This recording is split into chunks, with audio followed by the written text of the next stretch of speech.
श्री सीताराम। भक्ति तथा ज्ञान की प्रकाशक आचार्य, भाग 24। आज हम श्री कश्यप जी का चरित्र संक्षेप में श्रवण करेंगे। तो जितने भी लोक हैं उन सबके पितामह भगवान है ब्रह्मा, और ब्रह्मा जी ने ही इस चराचर सृष्टि को उत्पन्न किया है। सृष्टि की इच्छा से उन्होंने 6 मानसिक पुत्र उत्पन्न किए। उनके नाम थे मरीचि, अत्रि, अंगिरा, पुलस्त, पुलह और कृतु। इनमें जो मारीचि, जो कि सबसे पहले पुत्र हुए, उन मरीचि के पुत्र हुए कश्यप। दक्ष प्रजापति ने अपनी 13 कन्याओं का विवाह ये कश्यप जी के साथ किया। तो जो उनकी 13 कन्याएं थी वो थी अदिति, दिति, दनु, काला, दनायु, सिंहिका, क्रोधा, प्राधा, विश्वा, विनता, कपिला, मुनि और कद्रु। इन सबकी इतनी संतानें हुई कि संपूर्ण सृष्टि इनकी संतानों से भर गई। जो देवता हुए और 12 आदित्य हुए, ये सभी अदिति से उत्पन्न हुए।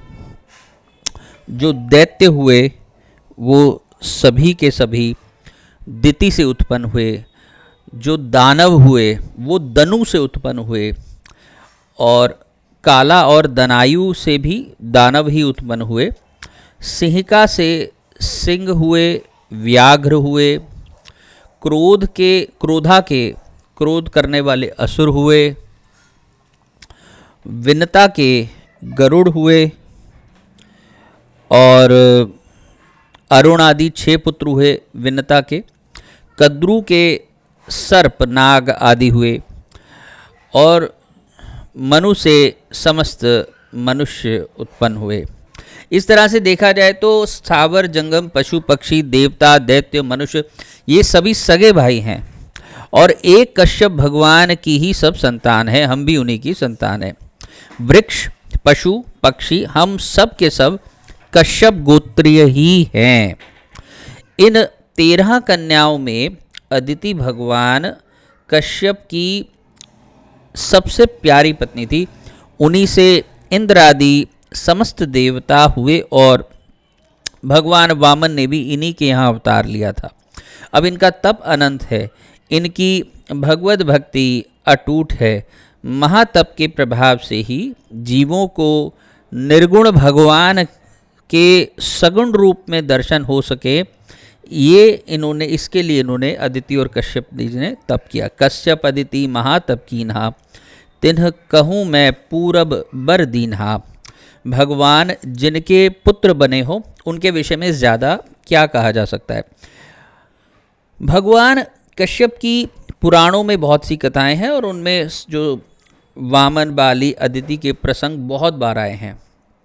इसलिए उनके संबंध में इतना ही कहना पर्याप्त होगा कि ये महानुभाव भगवान को निर्गुण से सगुण साकार बनाने वाले हैं, तथा हम सभी जीवों के आदि पिता हैं।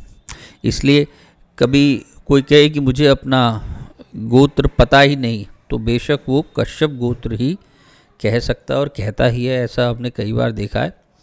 और इस प्रकार कश्यप जी और अदिति और समस्त उनकी पत्नियों को प्रणाम करता हुआ, जो कि हमारे और आपके भी आदि पिता है, इस समस्त आज समझ आया कि वसुधैव कुटुंबकम क्यों कहा जाता है। मतलब ये सिर्फ एक भावना नहीं, ये एक सत्यता है।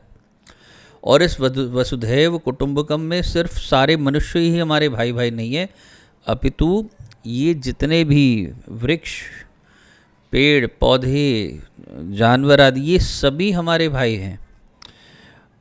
और आप वैसे भी देखोगे तो जीव, अगर मनुष्य अगर गलत कार्य करता है तो इन योनियों में जाता है, पाप भोगता है।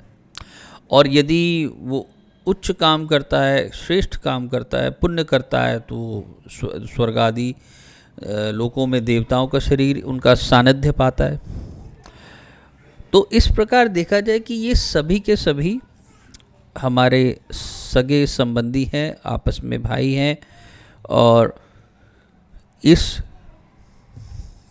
प्रसंग को अब हम यहीं विश्राम देंगे, क्योंकि इतना ही प्रसंग आया कश्यप जी का। अगले भाग में हम श्री पर्वत जी का चरित्र कहेंगे। तब तक के लिए वाणी को विश्राम दूंगा। जय जय श्री सीताराम, जय जय श्री सीताराम।